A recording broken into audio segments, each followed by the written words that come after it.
प्रेमळ नवरा बायको यांचं जोडपं. नवरा बायको एकत्र फिरत आहेत. ते दोघे एकत्र आनंदाचे क्षण व्यतीत करत आहेत.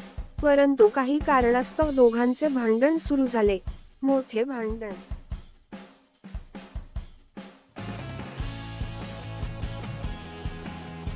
त्याच वेळी नरकातून एक राक्षस समुद्रमार्गे आला आणि ते शहर उद्ध्वस्त करू लागला. सगळीकडे तोडफोड करू लागला. नवरा बायकोने आपले भांडण बाजूला ठेवले आणि एकत्र मिळून आपली योगशक्ती वापरली व त्या राक्षसाचा सर्वनाश केला.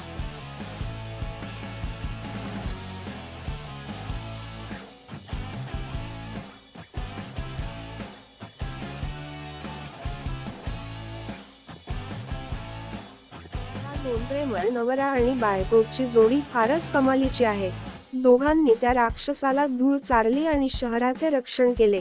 मग नंतर ते दोघे भांडण विसरून पुन्हा एकत्र आले आणि एकमेकांवर जीवापाड प्रेम करत घरी गेले.